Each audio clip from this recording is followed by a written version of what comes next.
দেশের উপর নতুন একটি বৃষ্টি বলয় প্রবেশ করতে যাচ্ছে বলে জানিয়েছে আবহাওয়া পর্যবেক্ষক দল বিডব্লিউটি।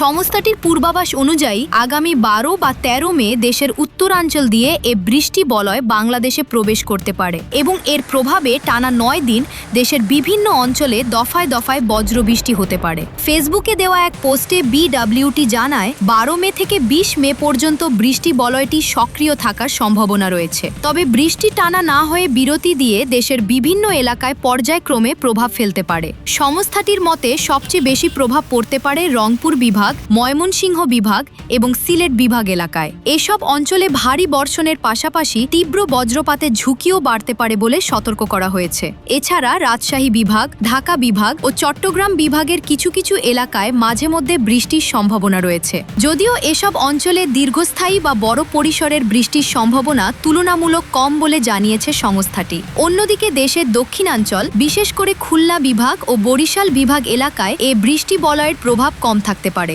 সেখানে আবহাওয়া অনেকটাই স্বাভাবিক থাকতে পারে বলেও পূর্বাভাসে উল্লেখ করা হয়েছে। তবে বিচ্ছিন্নভাবে 2-1 দিন হালকা বজ্রবৃষ্টি হতে পারে।